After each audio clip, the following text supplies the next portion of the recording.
Bueno, pues nos da mucho gusto amanecer aquí en Ciudad Victoria, la capital del estado de Tamaulipas. Acabamos de terminar nuestra reunión de seguridad. Vamos a iniciar escuchando al doctor Américo Villarreal, gobernador de Tamaulipas, y posteriormente el general secretario Luis Crescencio Sandoval González va a informar sobre la situación de seguridad en Tamaulipas.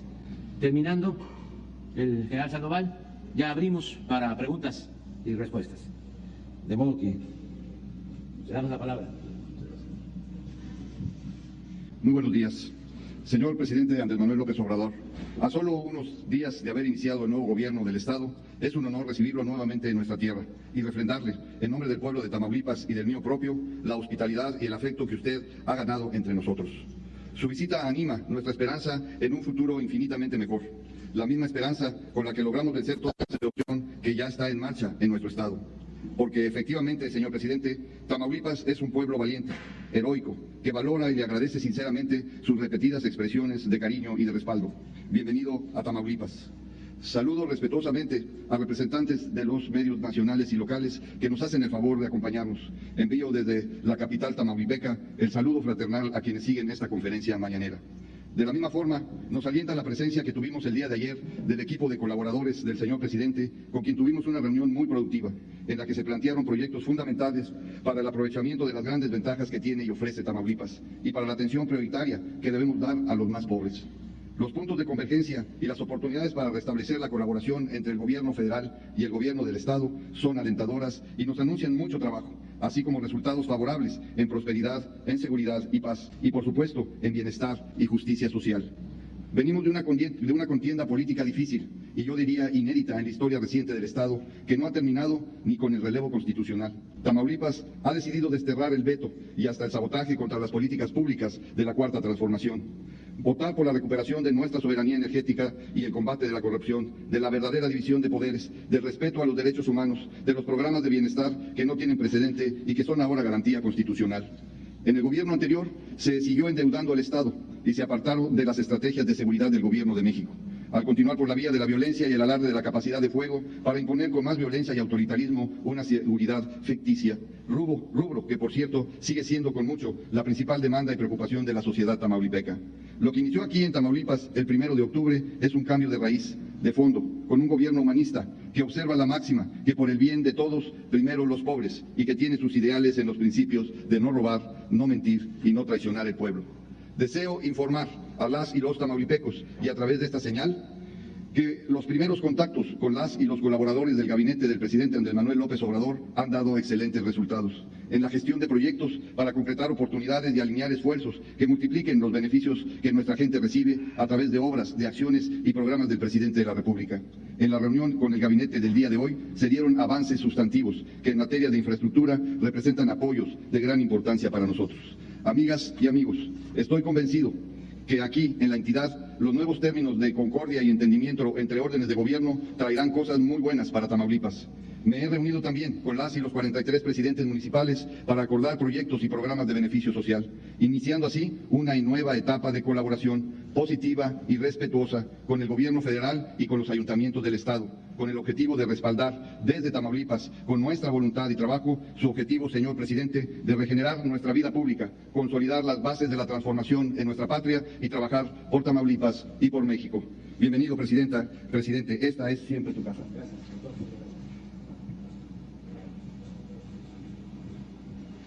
Con su permiso, señor presidente. Muy buenos días. Bien, vamos a informar sobre la situación de seguridad en el estado de Tamaulipas. Adelante, por favor. Bien, desde el inicio de la administración, el Gobierno de México, dentro de la Estrategia Nacional de Seguridad Pública, pues se diseñaron acciones específicas para el estado de Tamaulipas, considerando la situación que se vivía, y se estableció como acción, como concepto operativo, lo que ustedes ven aquí en la pantalla, un despliegue flexible, un mando y control centralizado, una inteligencia selectiva, una iniciativa, concentración de economías de fuerzas, aquí trabajando pues principalmente las fuerzas federales, que es el Ejército, la Guardia Nacional, cuando ya nace y se incorpora incorpora la estrategia, la Fuerza Aérea y la Marina. Todo el esfuerzo que se desarrolló a nivel federal ha estado centrado en lo que es la seguridad interior, la seguridad pública, el rescate humanitario y también como estrategia el control de las aduanas. Los resultados han sido satisfactorios, se han contribuido a alcanzar los objetivos de la estrategia que se implementó en el gobierno federal, pues, orientados a preservar el orden, el Estado de Derecho, recuperar la paz, aquí también buscar el equilibrio entre la seguridad y el crecimiento y el desarrollo, considerando que si tenemos seguridad se puede lograr este crecimiento y el desarrollo. Si se aleja de la atención a la seguridad, pues puede generar condiciones no favorables para las áreas como en el estado como el que hoy estamos visitando, Tamaulipas. Entonces, todas esas acciones nos llevaron a tener buenos resultados que ahorita vamos a ver en las gráficas que les presentaremos. Adelante, por favor. El estado con 43 municipios y contando con 3.5 millones de habitantes, concentra en la parte fronteriza los municipios con mayor número de habitantes. Tiene el 47% de sus habitantes concentrados en Reynosa, en Matamoros y en Nuevo Laredo.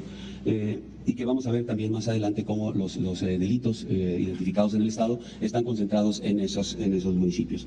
En cuanto a la asistencia del señor gobernador a las reuniones de coordinación estatal en las mesas de construcción de paz y seguridad, desde que tomó posesión, pues ha participado en el 100% de ellas. 17 reuniones se han realizado y en ellas ha estado presente, pues dirigiendo, coordinando los esfuerzos para desarrollar acciones en el ámbito de la seguridad que conlleven precisamente a la seguridad de los ciudadanos.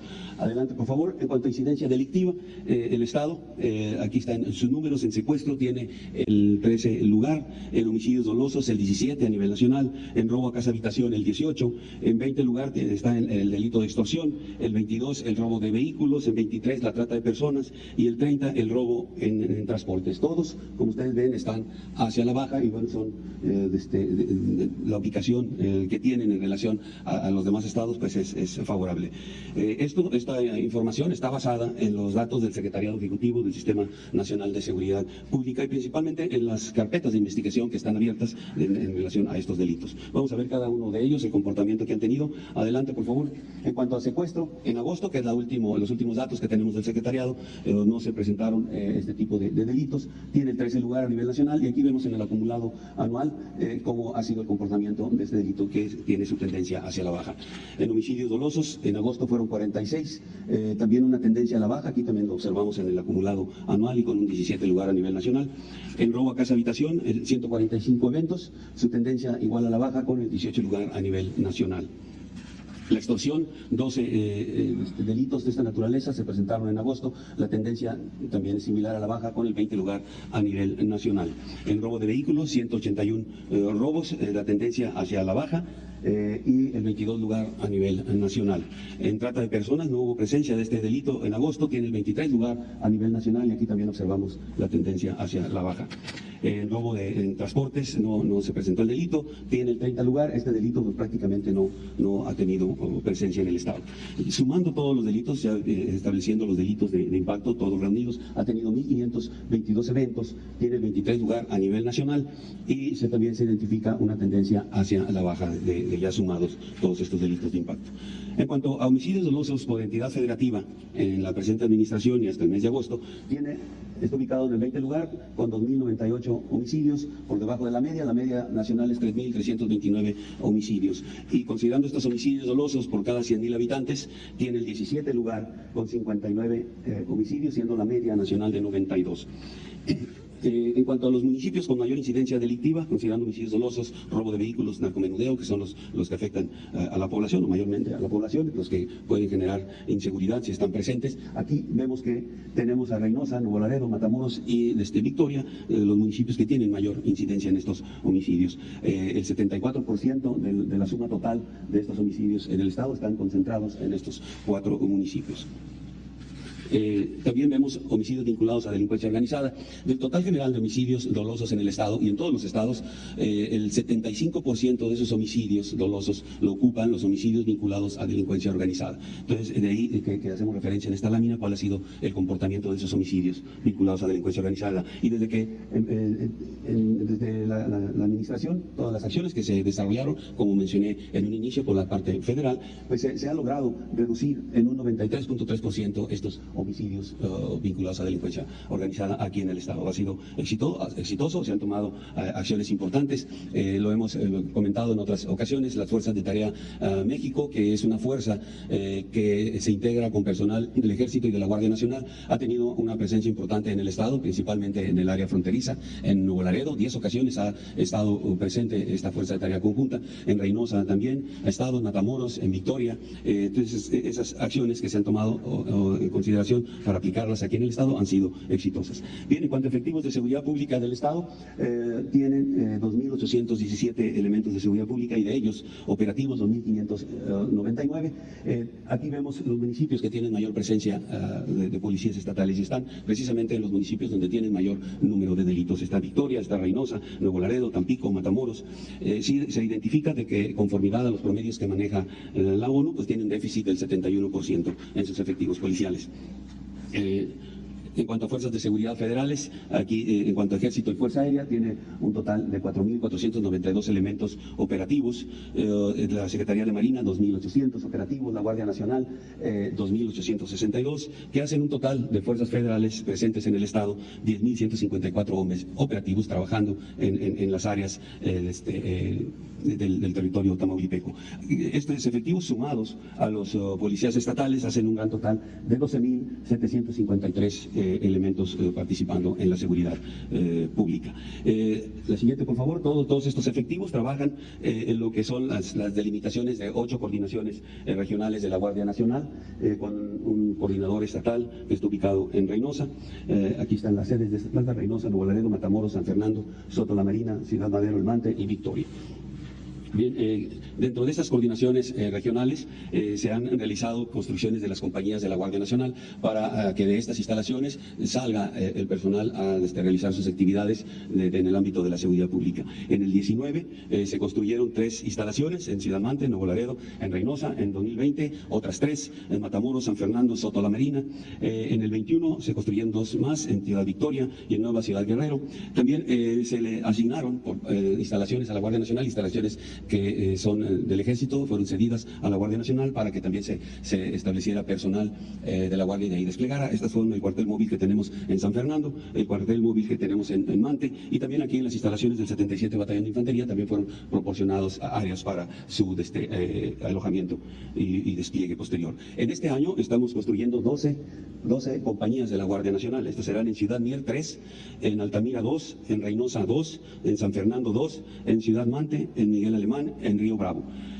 Y para el 23, dentro del proyecto que se tiene para fortalecer a la Guardia, se tienen consideradas 9 más. Estas serán en Nuevo Laredo 2, en Ciudad Victoria 2 más, en Vallehermoso, en Méndez, Aldama, Padilla e Hidalgo. De tal manera que en el 2023, a finales del 2023, el Estado contará con 32 instalaciones que estará la Guardia Nacional ocupando en todo el territorio tamaulipeco para tener una presencia y un cubrimiento total de las áreas donde tiene que generar condiciones de seguridad para los ciudadanos. En cuanto a asignación de recursos federales y estatales en materia de seguridad pública, en el Fondo de Aportaciones para la Seguridad Pública el Estado recibe 297.3 millones de pesos, y en lo que es el fortalecimiento de municipios y demarcaciones territoriales, el Fortamun, 2.598.7 millones de pesos. Como resultados de la estrategia del ámbito de la seguridad pública, se ha tenido en la administración resultados importantes.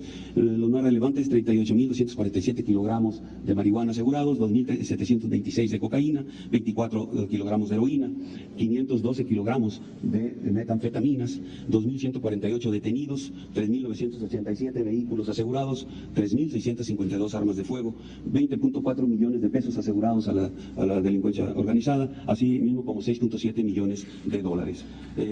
Finalmente, en lo que corresponde al plan Marina, al plan de la Guardia Nacional y el plan de N3E para apoyo a la población civil, se han registrado 202 eventos, se han beneficiado a 8.625 personas. Los efectivos que han participado en estos 202 eventos han sido por parte del Ejército y Fuerza Aérea 6.463 elementos con 742 vehículos y 10 aeronaves. Por parte dentro del plan Marina, 856 efectivos, 54 vehículos vehículos y 3 aeronaves, y por parte de la Guardia Nacional 950 efectivos, 72 vehículos y 5 aeronaves. Principalmente se han atendido heladas, frentes fríos, incendios forestales, lluvias fuertes, huracanes, inundaciones, que han tenido presencia en diferentes áreas del estado de Tamaulipas. Es todo, señor presidente. Muchas gracias.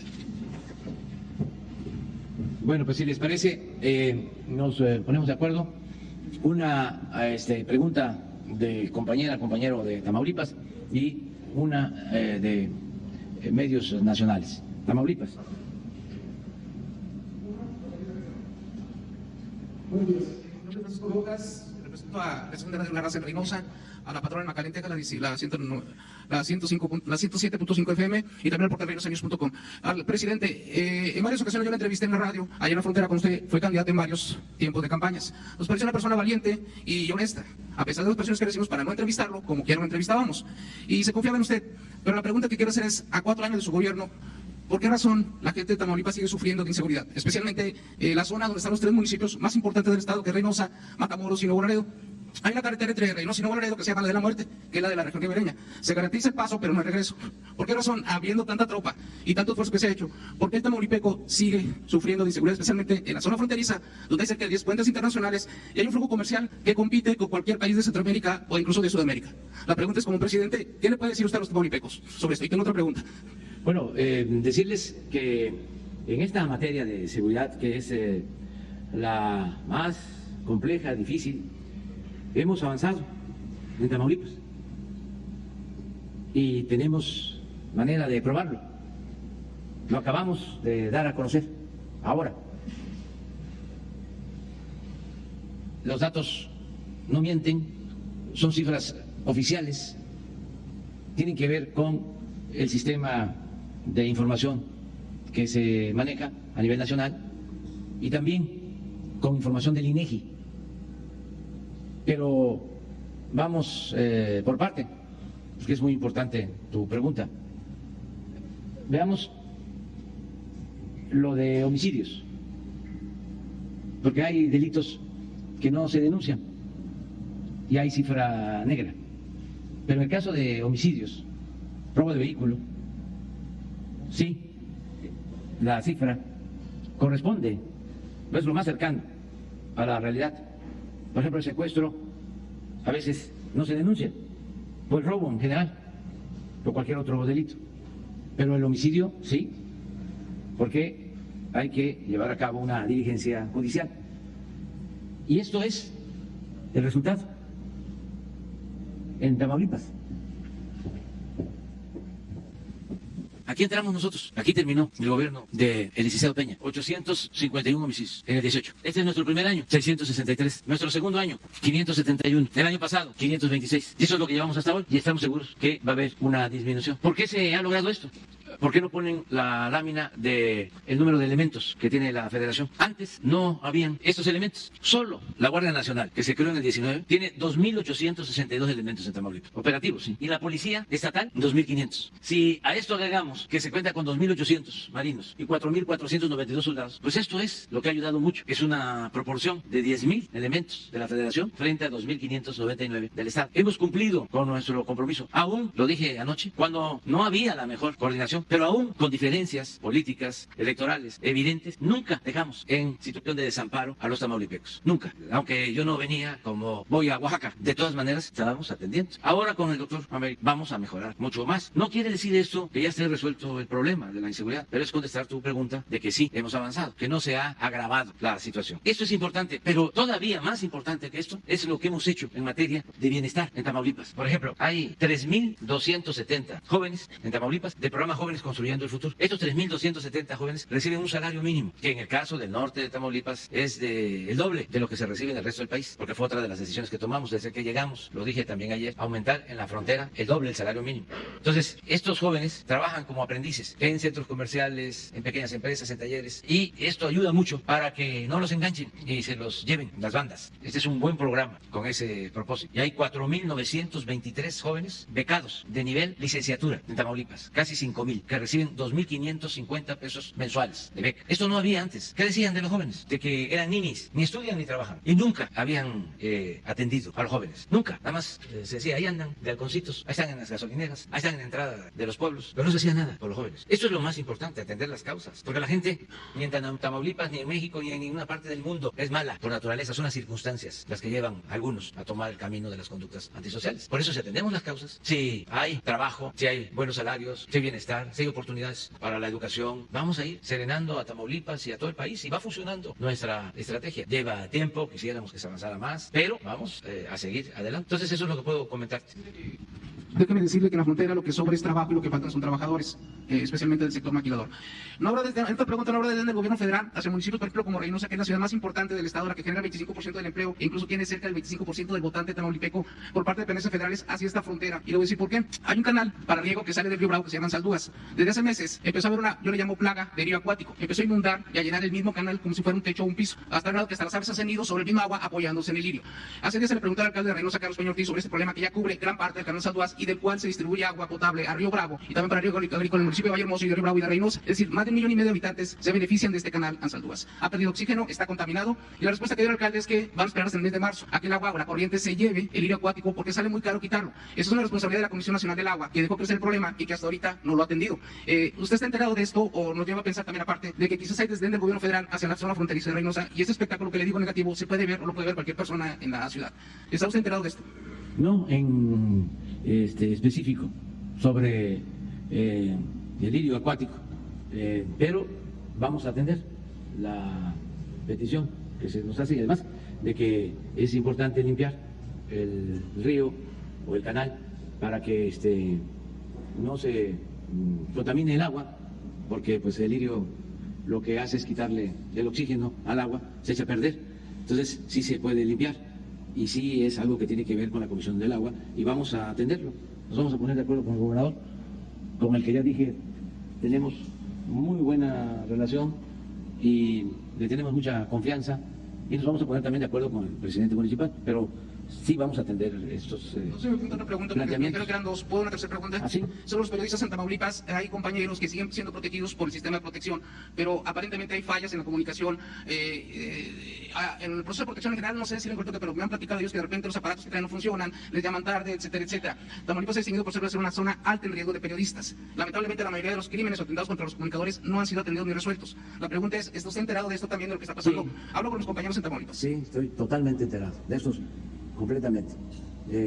Sobre el canal lleno de lirio, de Jacinto, se le dice en mi pueblo, no, pero sobre la violencia a los periodistas estoy al tanto del asesinato que hubo recientemente de un periodista aquí en Ciudad Victoria. Precisamente mañana vamos a informar sobre las investigaciones que se han realizado. Este es un caso que atrajo la Fiscalía General de la República. Mañana, como lo hacemos cada mes, se da un informe sobre la situación de seguridad en el país y que da a conocer lo de estos asesinatos para que no haya impunidad y se castigue a los responsables. En casi todos los casos de asesinatos a periodistas hay detenidos, ya se tienen procesos muy avanzados, no hay prácticamente impunidad. Sin embargo, en el caso de Ciudad Victoria, de este compañero, todavía nos falta avanzar y lo vamos a hacer y mañana vamos a informar sobre el mecanismo de protección. La semana que viene, Alejandro Encinas va a presentar un informe de todo lo relacionado con derechos humanos y le pedí que informara sobre el mecanismo de protección, porque nos los han pedido. Ayer, antier, se planteó esto, uno de los compañeros que debe estar por aquí, sí, aquí está, y le pedí a Alejandro que en una conferencia mañanera se informe de todo lo que se está haciendo, cómo está funcionando, cómo mejorarlo, mantenerlo y seguir protegiendo a los periodistas. Gracias, presidente. Ahora y luego dos mujeres, Muy buenos días, presidente. Miguel Arzate, del Sistema Público de Radiodifusión del Estado Mexicano, Canal 14. Preguntarle, presidente, ¿cuáles serán los principales retos que tendrá Tamaulipas ahora con el gobierno del doctor Américo Villarreal? ¿Cómo evalúa todo lo que está sucediendo en Tamaulipas, tomando en cuenta todos los contextos, lo que ha sucedido? El gobierno pasado, cómo se registró, los señalamientos que hubo en contra del ahora exgobernador que ahora tiene una orden de aprehensión, no se sabe dónde está, se encuentra pues prófugo. La elección que se dio aquí en Tamaulipas, ¿cómo le evalúa con la mayor participación a nivel nacional? Usted ha mencionado que es un ejemplo, pero ¿cómo evaluar con este contexto que se está dando? Después de esto, los señalamientos que hay contra el gobernador en su momento, estos intentos que hubo de la oposición por tratar de echar por la borda la elección aquí en el Estado. Después de esto, pues sucede la trágica muerte del senador suplente del doctor Américo y está en puerta una elección extraordinaria aquí en el Estado. Se habla que por parte de la oposición, o se ha mencionado que uno de los posibles candidatos podría ser justamente García Cabeza de Vaca. ¿Cómo evalúa todo esto en el Estado, presidente? También tomando en cuenta que durante el gobierno estatal pasado no hubo mucha oportunidad de venir usted como viene el día de hoy a dar una conferencia matutina. ¿Cómo evalúa todo lo que está pasando aquí en Tamaulipas? ¿Cómo evalúa los retos que tiene el Estado? Y si nos podría también contestar el gobernador, ¿cuáles serán los principales retos que tiene ahora en su administración? ¿Por dónde empezar? Bueno, yo estoy optimista, siempre lo soy, porque creo en el pueblo. Aquí se demostró, lo dije ayer, lo he estado repitiendo, que es mucho el pueblo de Tamaulipas. Y cuando un pueblo decía Hidalgo y lo retomó Juárez, el pueblo que quiere ser libre lo será. Y eso fue lo que demostró Tamaulipas. Decidió cambiar. Y eso fue muy importante, es histórico. Es cosa de no perder el impulso, de que si ya se dio ese paso, se siga hacia adelante, no perder el impulso. Y que la gente vea de que no fue en vano el estar haciendo colas, el aguantar amenazas, el quedarse callados y el votar en secreto para que se diera el cambio en Tamaulipas. No tenemos derecho a fallarle al pueblo de Tamaulipas. Y el doctor Américo es una garantía de que va a estar a la altura de las circunstancias. Entonces, eso es un elemento bueno, es una ventaja que se tiene. Ahora falta pues que se profundice en el cambio, que haya acciones para el desarrollo, el bienestar, así como en materia de seguridad no abandonamos al pueblo de Tamaulipas, así también, aún en la adversidad o en la falta de coordinación con el gobierno estatal, no se abandonó a la gente en la aplicación de programas de bienestar. Todos los adultos mayores de Tamaulipas tienen su pensión. Hablábamos de los jóvenes, pero hay programas como Sembrando Vida que se aplican en Tamaulipas.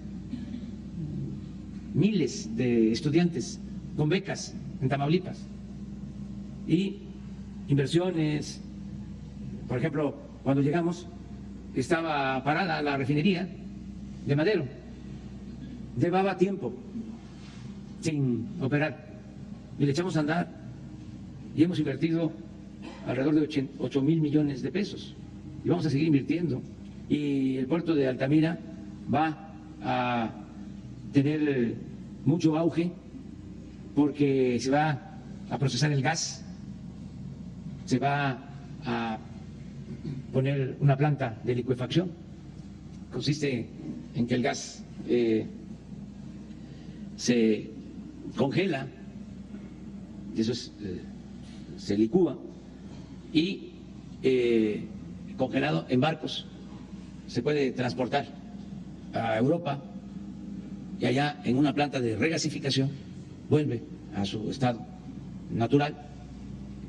Pues una planta de licuefacción se va a poner en Altamira para llevar gas a Europa.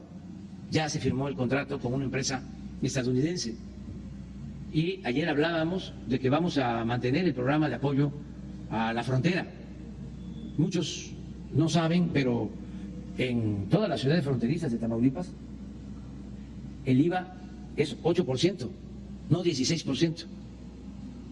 El impuesto sobre la renta es 20%. La gasolina en la zona fronteriza de Tamaulipas, pues yo creo que cuesta 3, 4, hasta 5 pesos menos por litro que lo que cuesta en el resto del país. En toda la frontera de Tamaulipas, el salario desde que llegamos ha aumentado 140% en términos reales. Esto es descontando la inflación. Si habláramos de términos cuantitativos, estaríamos hablando del 200% de incremento del salario mínimo en la frontera, porque hay un plan que iniciamos desde el 2019 con ese propósito de apoyar a la zona fronteriza. Entonces vamos a continuar con eso, apoyando al pueblo de Tamaulipas, o vamos a continuar apoyando al pueblo de Tamaulipas y respaldando al doctor Américo. Lo otro tiene que ver con lo judicial y no me quiero meter en eso. Quiero ver hacia adelante de cómo este pueblo tan sufrido merece un mejor destino. Y eso es lo que vamos a procurar, y estamos muy contentos de estar en Tamaulipas y de una nueva circunstancia, porque el doctor es un hombre honesto, limpio, bueno, como lo merecen los tamaulipecos. Depende mucho el desarrollo de los pueblos de buenos gobernantes, y en especial de la honestidad de los gobernantes, porque lo que más ha dañado a Tamaulipas, lo que más ha dañado a México, ha sido la corrupción. Siempre lo digo, parezco disco rayado, pero lo voy a seguir diciendo, porque soy perseverante. La corrupción no es tan mala como una pandemia, es peor que eso, o no es mala como una pandemia, es peor, es una peste, y eso era lo que impedía a Tamaulipas y a México salir adelante. Entonces, estoy muy contento por esta nueva circunstancia, y pues ya desde anoche se establecieron comunicaciones con todos los miembros del gabinete del gobierno federal, con el doctor, que además, lo dije ayer, tiene su plan para Tamaulipas, y él puede responderte sobre cómo vamos a actuar, o cómo va a actuar él y cómo lo vamos a apoyar. Muchas gracias, señor presidente. Pues quizá nomás una breve respuesta de los ecos que todavía resuenan por ahí de algunos tipos de señalamientos.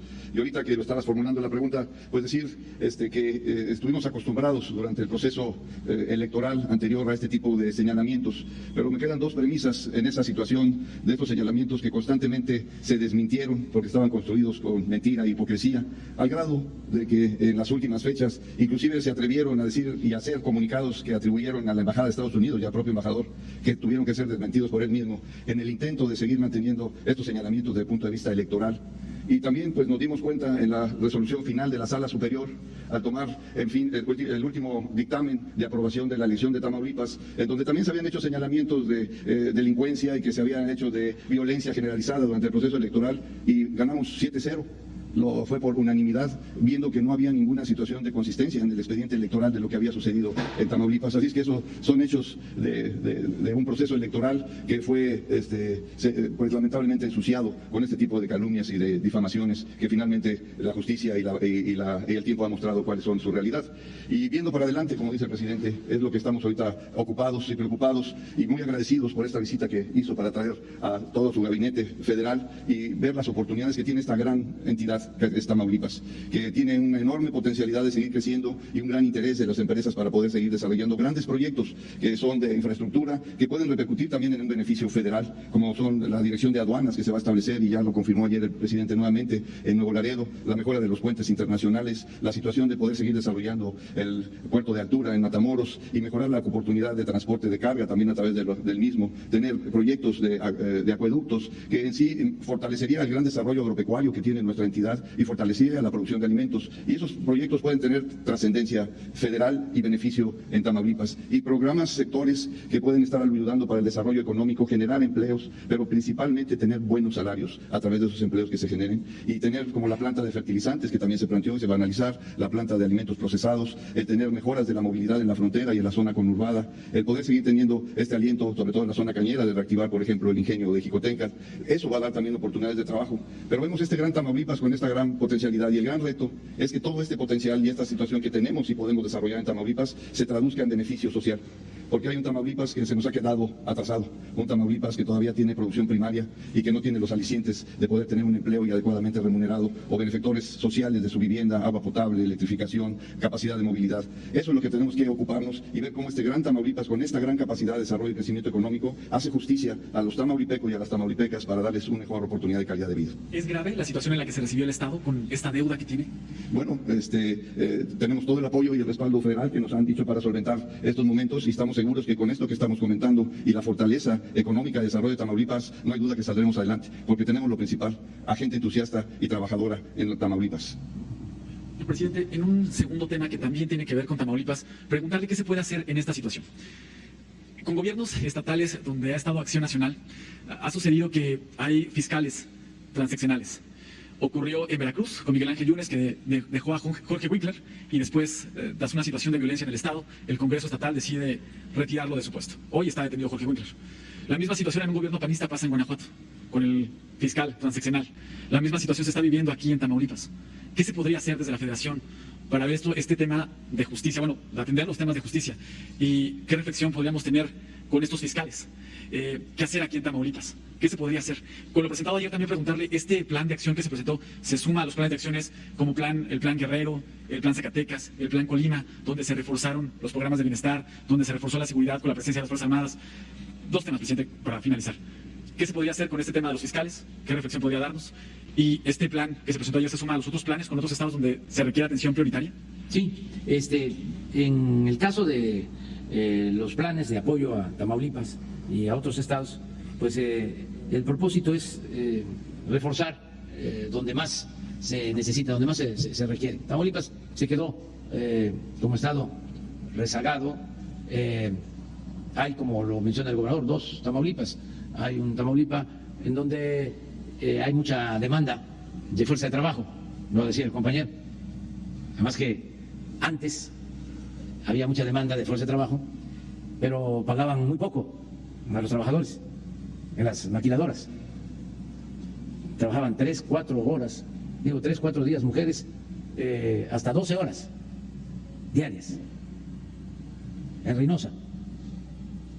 Y les daban 3 días de descanso, pero trabajaban 4, 12 horas. Y les pagaban poco y habían problemas porque tenían que dejar a sus hijos solos. Entonces, fue lo que nos llevó a aumentar los salarios y a buscar regularizar esta situación. De todas formas, hay empleo, hay trabajo. Mucha gente de Veracruz se trasladó a trabajar a las ciudades fronterizas de Tamaulipas, muchos veracruzanos, porque se abandonó también Veracruz y hubo mucha migración. Hay muchísimas familias veracruzanas en las ciudades fronterizas de Tamaulipas. Pero hay otros municipios de los 43 que están marginados, que la gente padece de lo indispensable, de lo básico. Entonces, se tiene que apoyar a Tamaulipas, ese es el propósito. Y decirle a los tamaulipecos, para ser muy claros y concretos, es de que vamos a ayudar al doctor para que este fin de año, a pesar de las deudas, no deje de pagar a los trabajadores al servicio del Estado.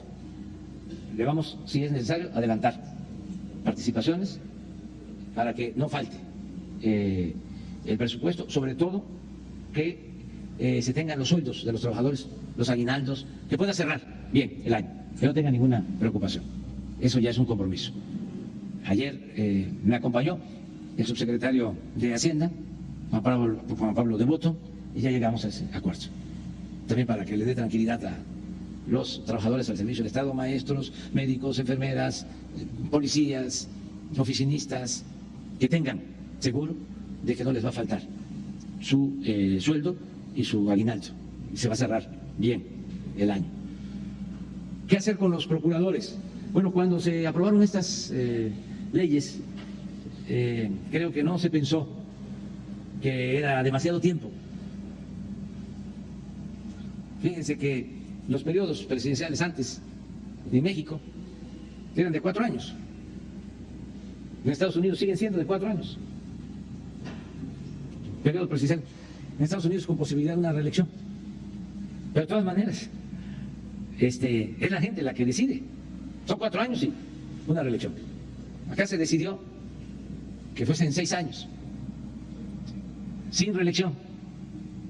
Y es muy bueno eso. Pero en el caso de los procuradores, resolvieron, no sé, Adán, creo que 10 años. Promedio 8 años. Pero el de Guanajuato lleva 14. Y le faltan 2.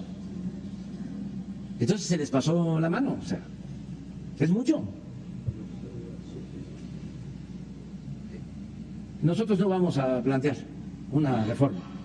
Yo creo que esto lo tienen que resolver las mismas autoridades locales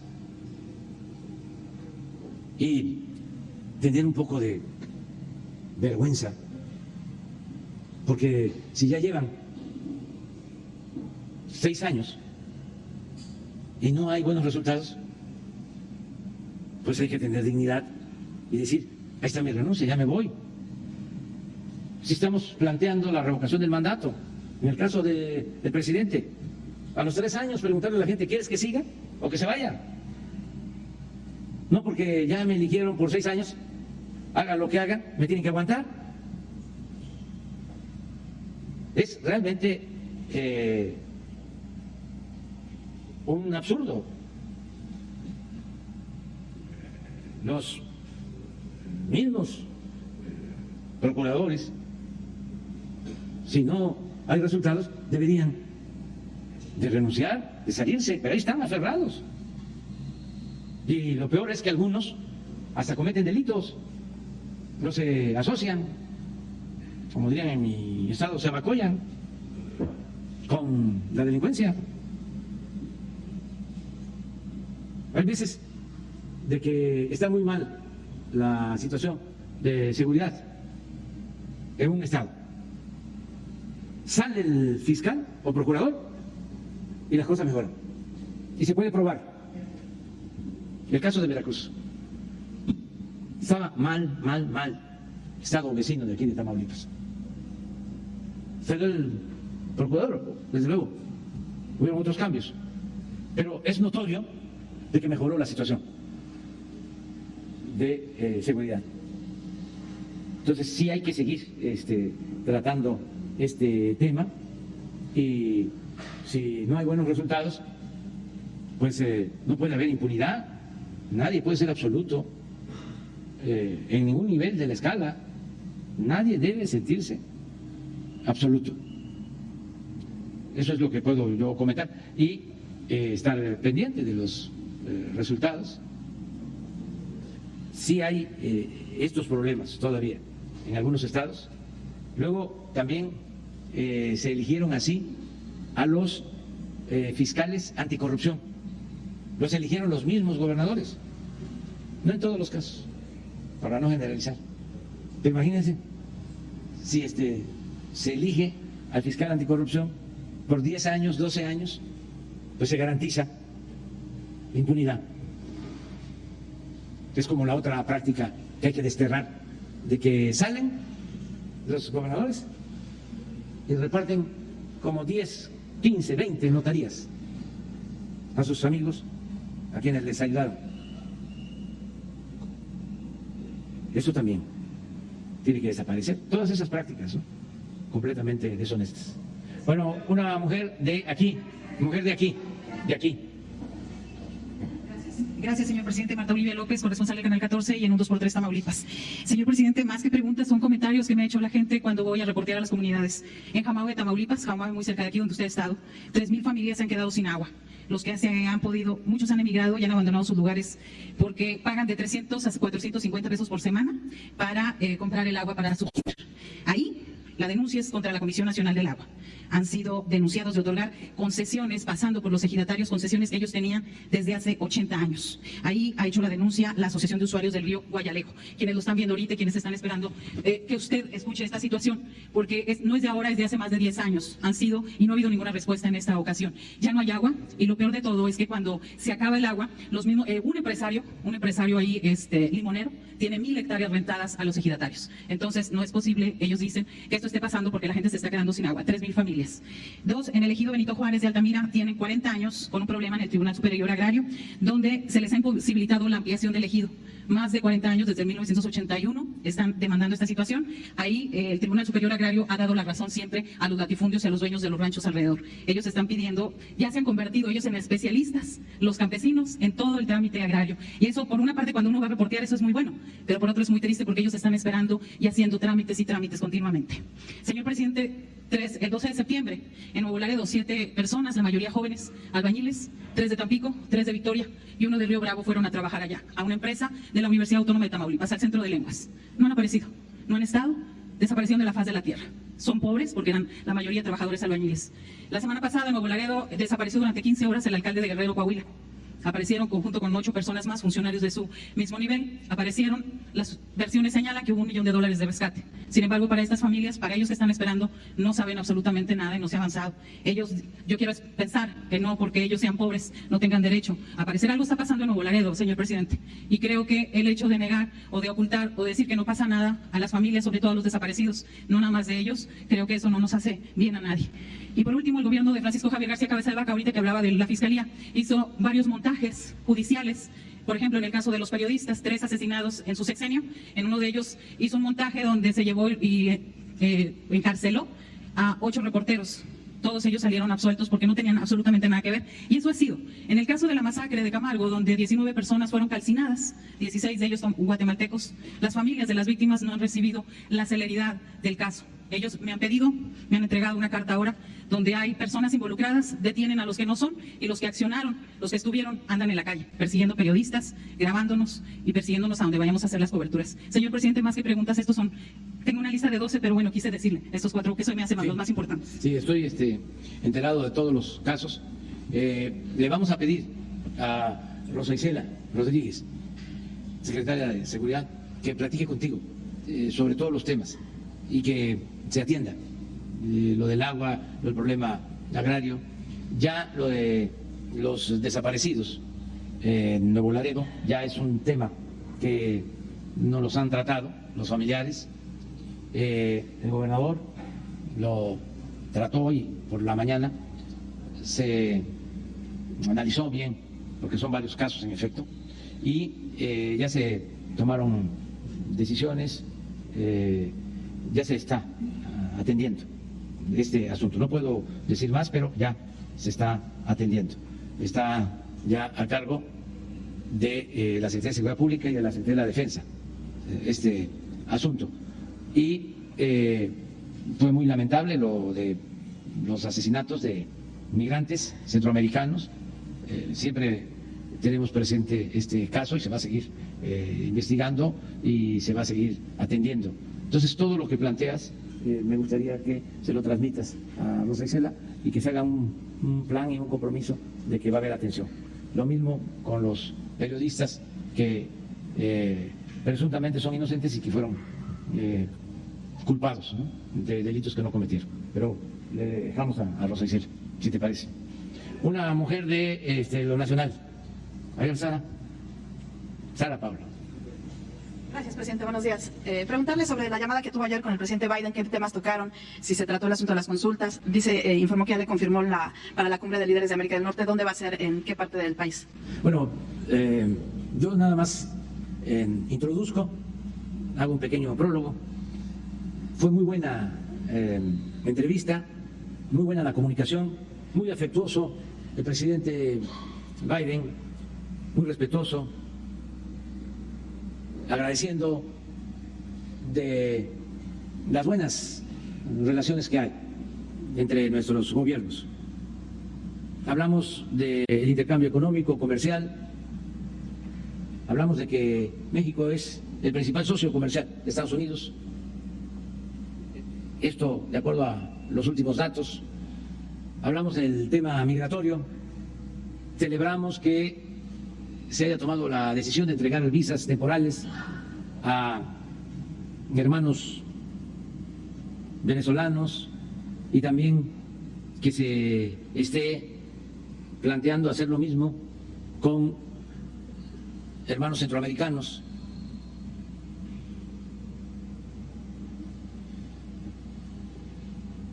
Y que se continúe con el plan de apoyar a los países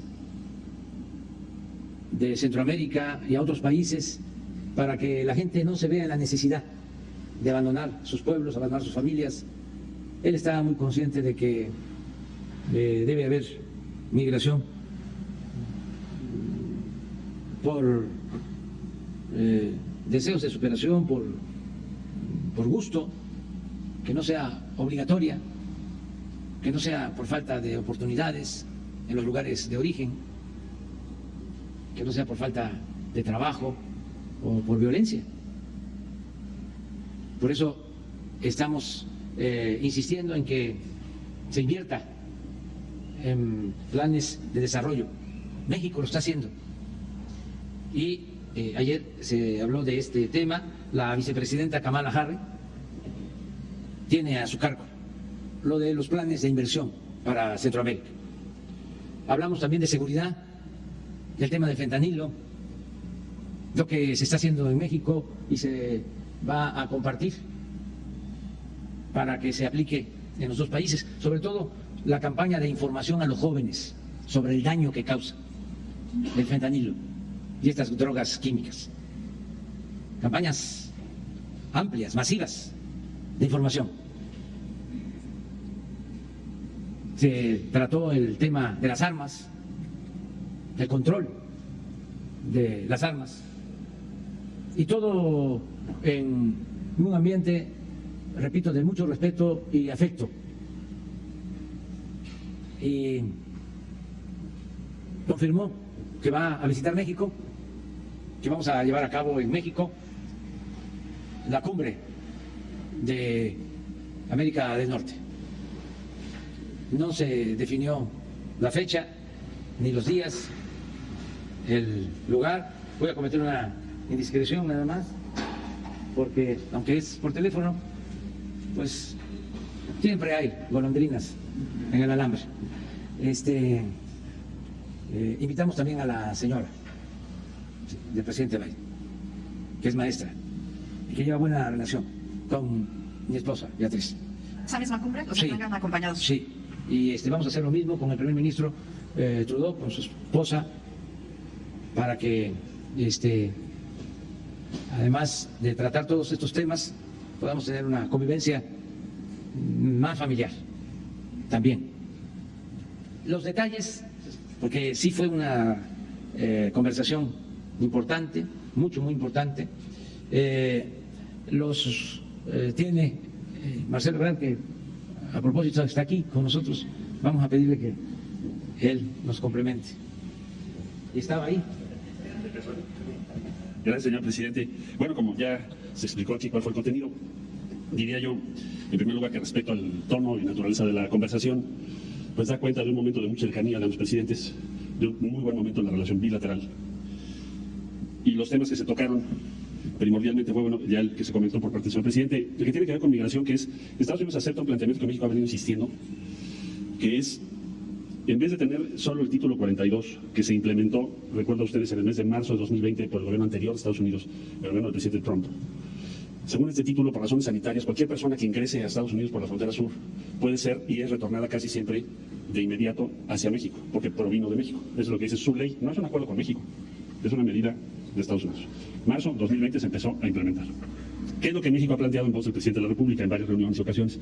¿Por qué no se trata de avanzar hacia regular la movilidad laboral o cuando se trata de razones más allá de la naturaleza laboral, es decir, cuando alguien está buscando llegar a Estados Unidos por razones humanitarias, pues que haya una manera de acceder a esos permisos o solicitudes y que no te obliguen a recorrer todo México, Centroamérica y todos esos países para llegar a Estados Unidos y correr el riesgo de que te regresen, sea a México o que te repatrien.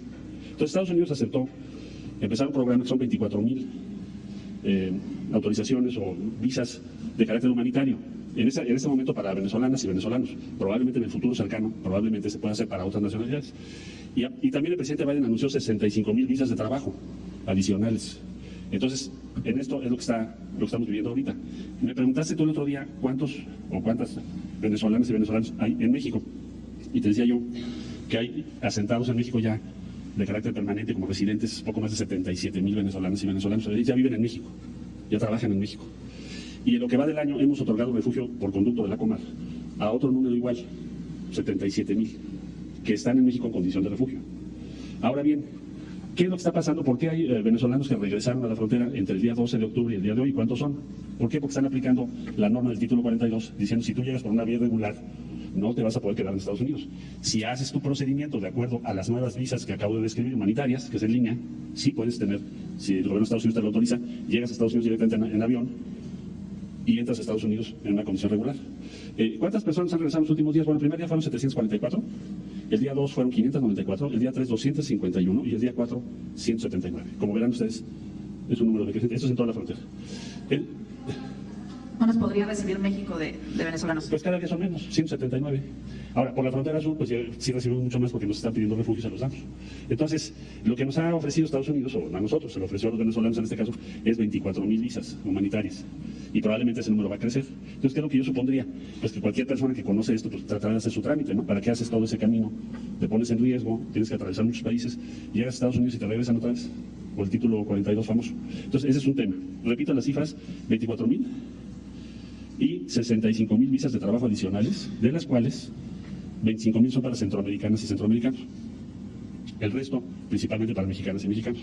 Segundo tema, brevemente se lo comento, que se tocó, el que tiene que ver con el entendimiento bicentenario, porque se comentó que acaba de ser la reunión, y no voy a repetir los resultados porque ya se los comenté a ustedes. Lo principal que es que por primera vez, creo yo, y seguramente hasta donde llega mi conocimiento, hay un plan de acción de México y Estados Unidos que implica cuáles son las responsabilidades de cada país, o sea, el principio de corresponsabilidad, para controlar precursores químicos, reducir el tráfico y expansión del consumo de fentanilo y otras drogas sintéticas o de otro tipo. Por primera vez también se acordó hacer una campaña binacional a gran escala propuesta por el presidente López Obrador, dirigida a disuadir el consumo de drogas, no estar nada más concentrados en cómo vamos a sancionar a quienes están involucrados en el narcotráfico o cómo vamos a reducir el flujo de precursores químicos o fentanilo, sino también atender lo que es las razones que llevan al consumo. Entonces se va a hacer una campaña binacional para eso.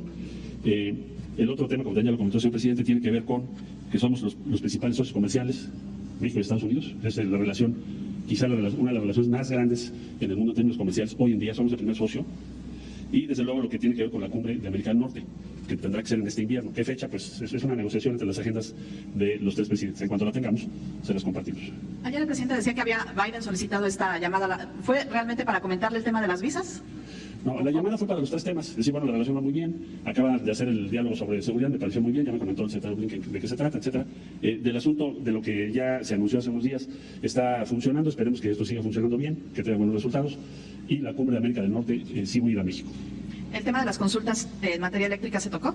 No fue materia legal. Gracias. Estoy de acuerdo.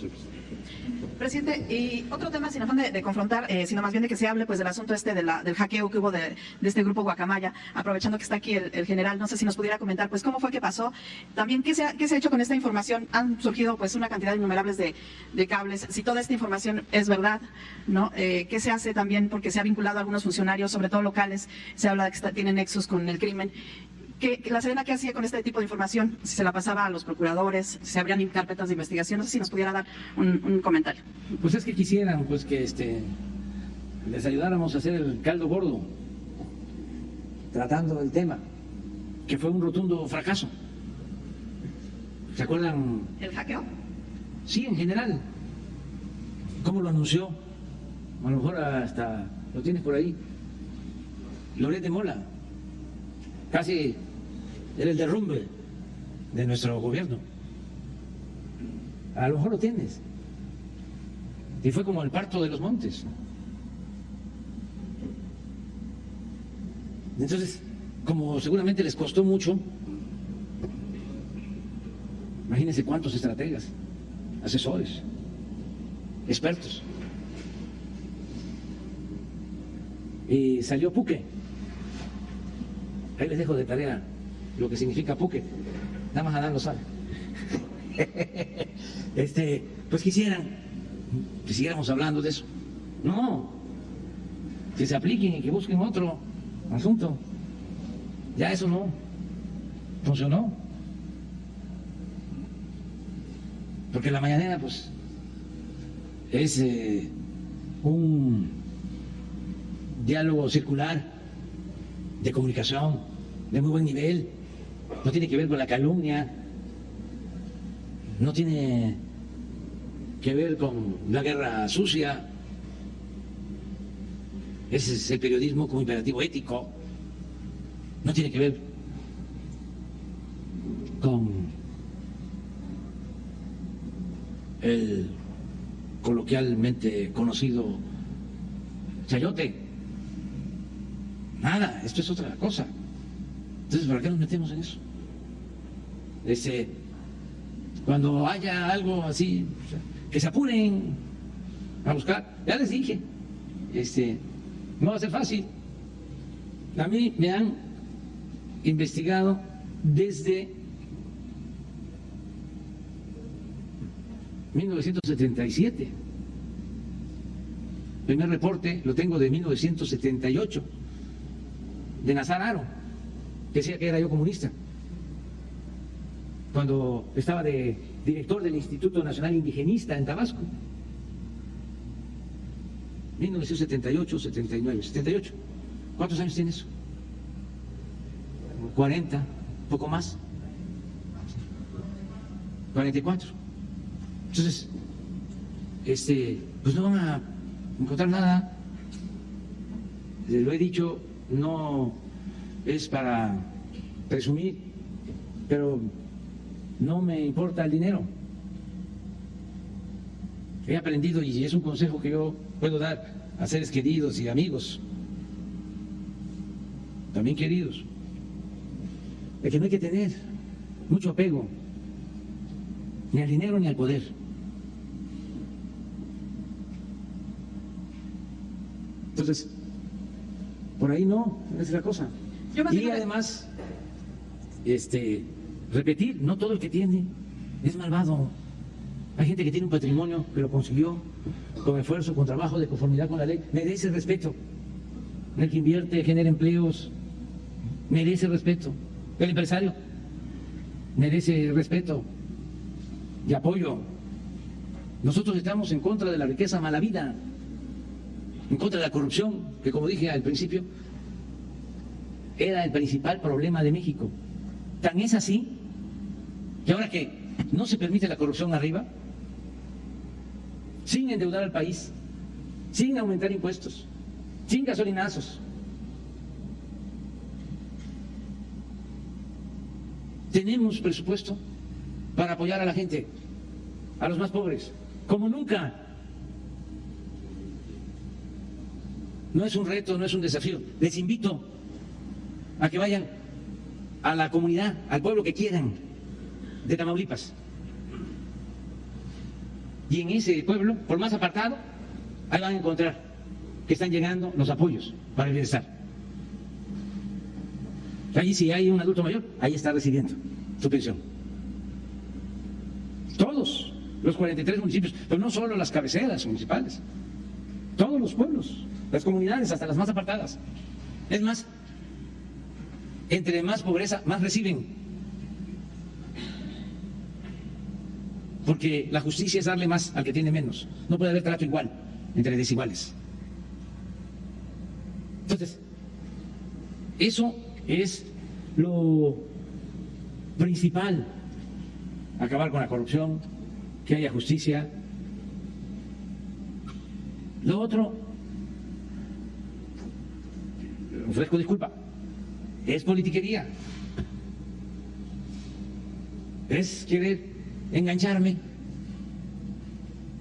en lo que traman mis adversarios, los conservadores, porque no todos ellos piensan sino traman.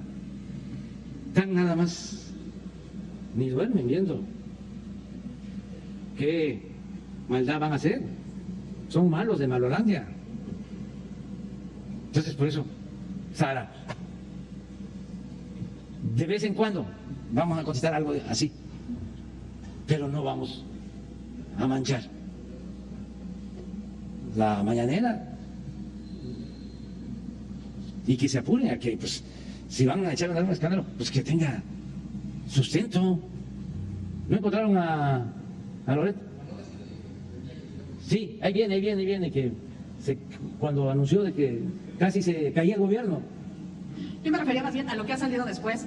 Después de esa fecha, pues han salido un montón de pues sí, porque, correos, cables sí, de ese mismo grupo de Guacamaya. Sí, porque ¿Qué pasaba con esa información que tenía la Secretaría? Están utilizando pues cualquier información. Ya la Guacamaya se volvió sopilote. Bueno, vamos. Hombre de Tamaulipas.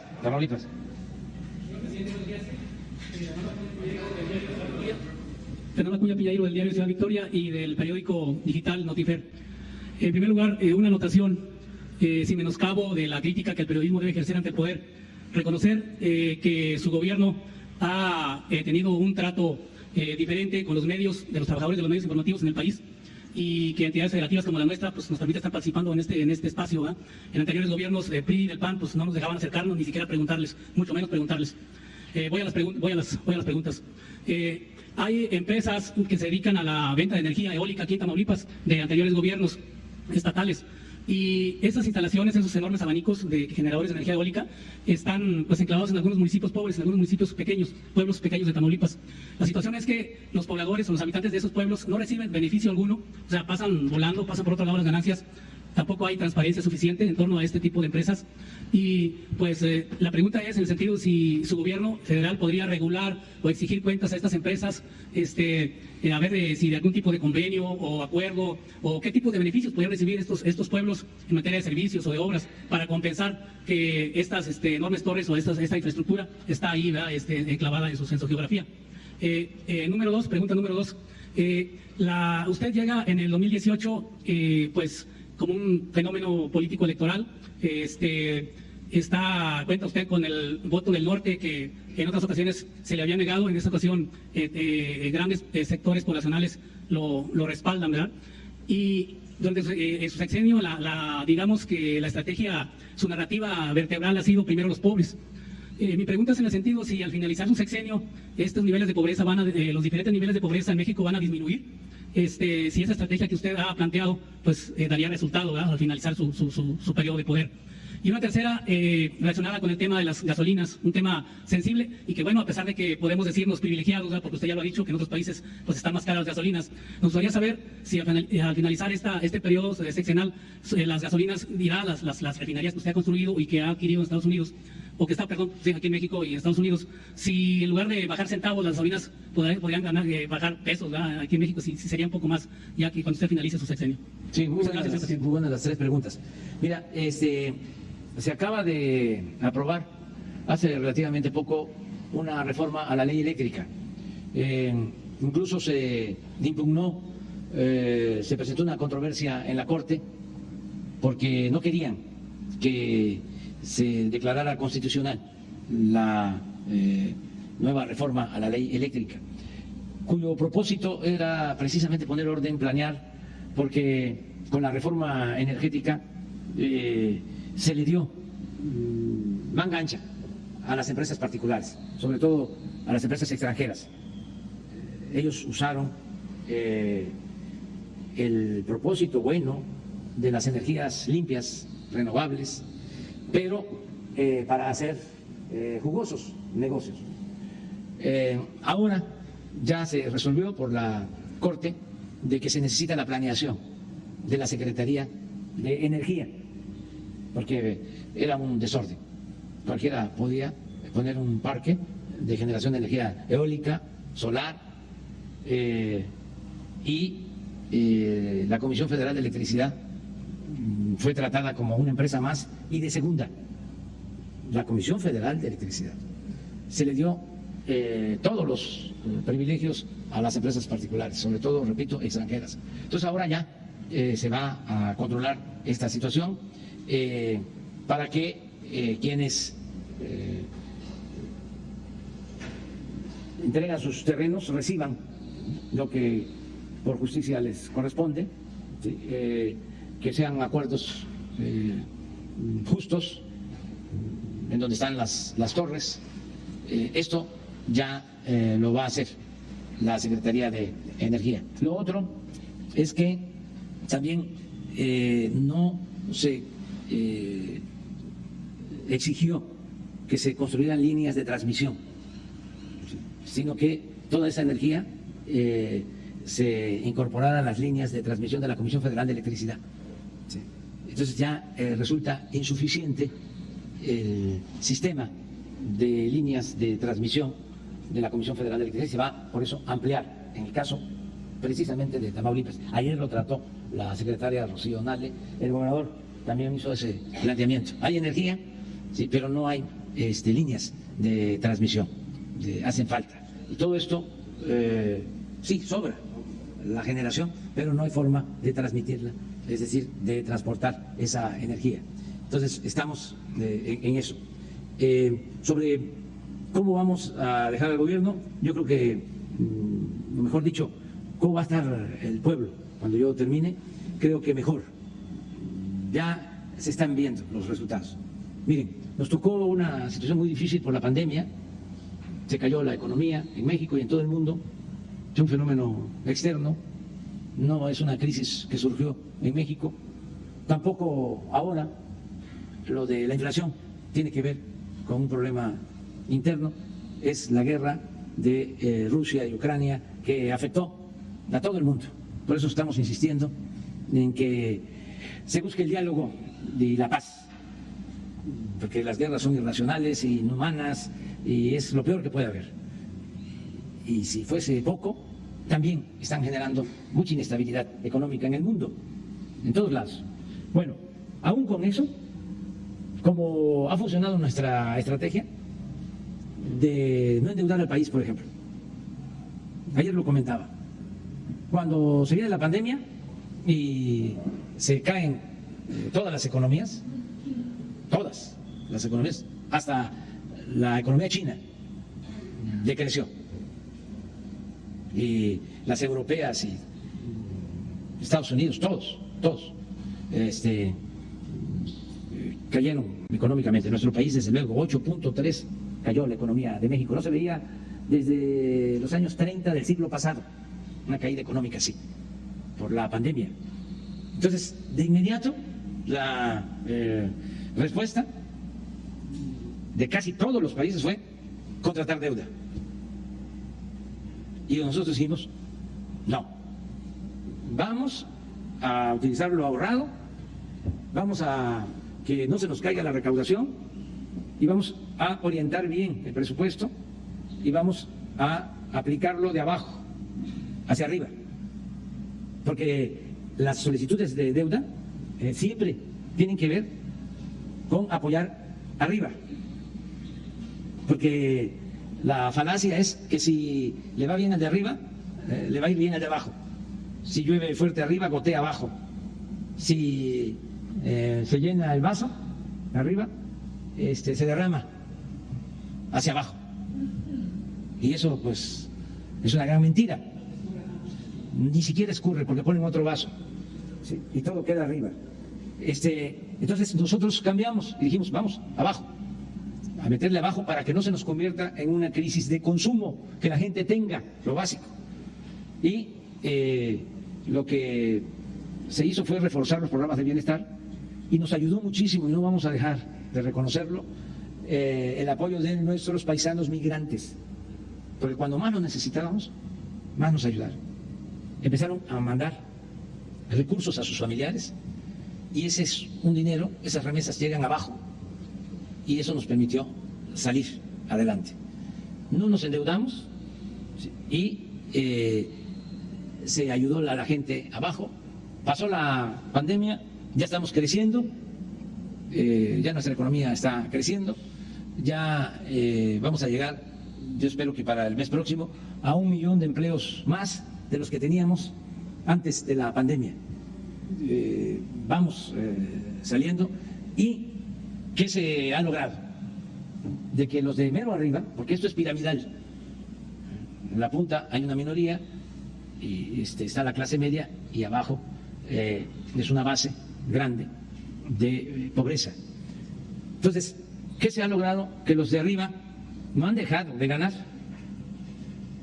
y lo puedo probar. Además, cuando hablo con ellos se los pregunto, no han dejado de ganar, pero ya no ganan tanto, y los de abajo están mejorando. Entonces se está reduciendo la brecha. Es un país más igualitario, con menos desigualdad, y a eso aspiro, a que el tiempo que nos falta sigamos reduciendo esa brecha y que la gente de abajo esté cada vez mejor, que es la mayoría. Ese es nuestro ideal. Y tu tercera pregunta, sí, sobre las gasolinas. Fíjense que sucedió una cosa que debería de ser motivo de análisis. Alguien dijo, de esos que tienen mucha influencia en medios, de que ya no se iban a utilizar las gasolinas, el combustible fósil, el petróleo, que ya los carros iban a ser eléctricos. Y no solo lo dijo él, lo dijeron muchos, y se desea que se avance tecnológicamente con energías limpias, renovables, pero son procesos. Entonces, ¿qué sucedió? Se creyeron de que eso ya se iba a dar en poco tiempo, y empezaron los refineros a considerar que ya no iba a hacer negocio del petróleo y la refinación, elaborar las gasolinas. Y aquí, muy cerca de ustedes, en Texas, hace 2 años, habían 10 refinerías en venta, a precios muy bajos. De esas cosas que suceden. Entonces, tomamos la decisión de comprar una, Deer Park, en Houston, $600 millones. Ya se pagó la refinería. Y viene la crisis por la inflación, los aumentos en el precio del crudo, aumento en el precio de las gasolinas, y cambia todo. Por eso se pagó la refinería de Deer Park en 6 meses. No se podía, pues, a lo mejor no nos iban a dar permiso. Por eso tengo mucho reconocimiento al presidente Biden, porque para comprar esa refinería el gobierno estadounidense dio el permiso, y intervinieron 3 instancias del gobierno federal: Comercio, el Tesoro y el Departamento de Estado, y teníamos 2 votos a favor. ¿Qué voy a decir? La encargada de Comercio, que no es la secretaria de Comercio, no aceptaba. Teníamos el voto del Tesoro y el voto del Departamento de Estado.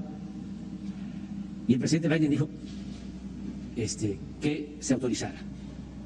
Pero la verdad era para comprar unas 3, unas 5, porque estaba a buen precio, pues. Pero bueno, compramos esa. Ya rehabilitamos 6.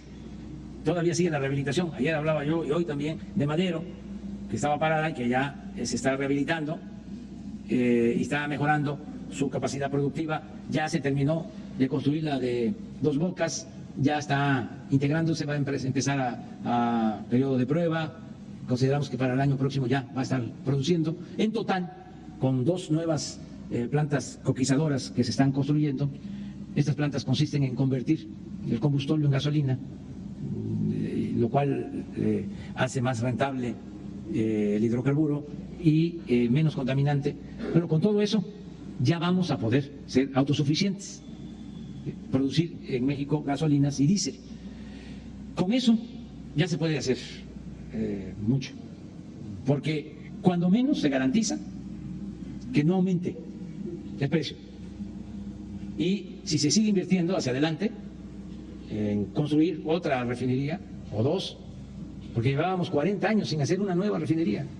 Entonces, si se continúa así, sí se puede bajar el precio de las gasolinas, que es tu pregunta. Pero garantizar que no aumente el precio es muy bueno, porque si hubiésemos mantenido los precios de mercado de las gasolinas en México, no tendríamos una inflación de 8.7, sino de 14%, y eso nos hubiese pegado muy fuerte.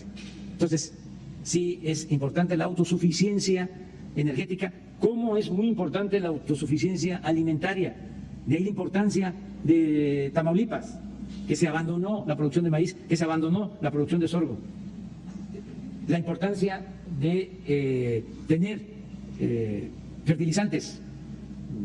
Si tenemos gas, que es materia prima para el fertilizante, podemos tener en Tamaulipas una planta de fertilizante y impulsar la producción agrícola en Tamaulipas. Todo esto que estamos hablando con el doctor, que vamos nosotros a dejar iniciado, muchas cosas, tenemos aquí la confianza de que él, pues yo termino en menos de 2 años, en septiembre, a finales de septiembre del 24, pero él va a estar todavía 4 años más, entonces va a quedarse a cuidar todo lo que se inicie.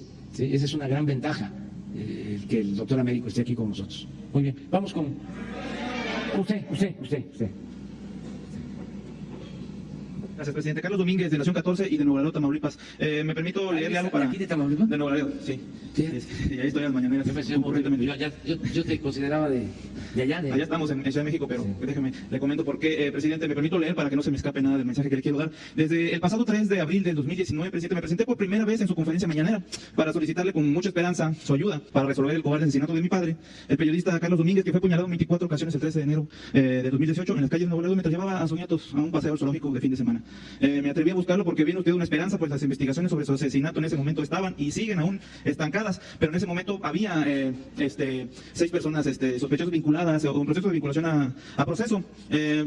Pero un juez decidió ponerlos en libertad en 2020. Hace poco más de un año, un tribunal de alzada decidió reponer el proceso, pues encontró que estuvo mal, que se llevó a cabo mal el primero juicio. Y pues bueno, las personas que fueron vinculadas y que están requeridas nuevamente por el tribunal de alzada, pues están prófugos, hay órdenes de aprehensión. Y pues yo, enfrentándome a una fiscalía ya casi 5 años que no me quiso dar íntegramente la carpeta de investigación, fue a cuentagotas, un asesoramiento jurídico por parte de la Comisión de Víctimas del Estado Raquítica, de mala gana, siempre de muy mala gana, di vueltas aquí a Tamaulipas muchas veces y nunca encontré nada, fue muy poco lo que pude hacer por el tema. Presidente, usted me dijo la primera vez que lo vi en el 2019 que me iba a ayudar, también me dijo en varias ocasiones después, posteriores a esa, que no estaba solo, y pues así ha sido, aunque desgraciadamente el asesinato de mi padre quedó en medio de una disputa política que espero de verdad con muchas ganas que se haya acabado el pasado 30 de septiembre con la llegada del doctor Américo, pues vengo aquí con la esperanza de solicitarle a ambos, nuevamente a usted, señor presidente, por primera vez al doctor Américo, nuestro nuevo gobernador, pues ayuda porque pues me fue prácticamente imposible el sexenio pasado, y pues hoy empieza otro, hay seguramente, espero que así sea el doctor Américo a la hora de conducir. Bien, en Tamaulipas, doctor Américo, está en sus manos a partir de primero de este mes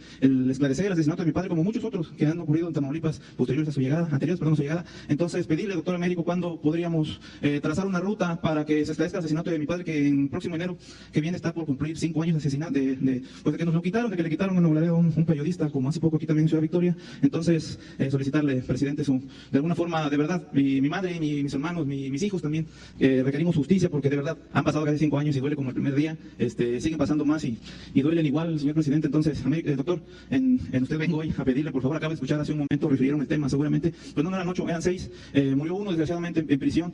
Dicen que el gobernador pasado mutó todo, no lo sé, le digo que no conozco a plenitud la carpeta, de verdad, tengo casi nada de ella, me lo dieron una cuentagotas, no estuvo muy bien por parte de las autoridades, la Fiscalía y la Comisión de Víctimas, todo lo que tuve que pasar, presidente. Entonces ha habido mucha desinformación, espero de verdad justicia y que ya no quede más tiempo impune este cobarde asesinato de mi papá. Gracias. Sí, yo le tengo confianza, te lo digo sinceramente, al doctor, y yo le pido al doctor que platique contigo, que se pongan de acuerdo, y yo también, en todo lo que yo pueda ayudar.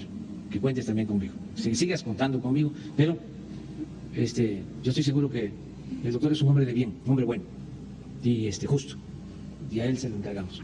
¿Sí te parece? Bueno, por favor, Si se ponen de acuerdo Sí, para encontrar, muchas gracias. para ver, ¿de acuerdo, doctor? Gracias, presidente.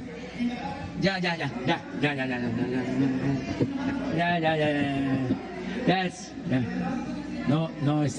no mentir, no robar, no traicionar y hay que ir a desayunar. Bueno, Dios, adiós.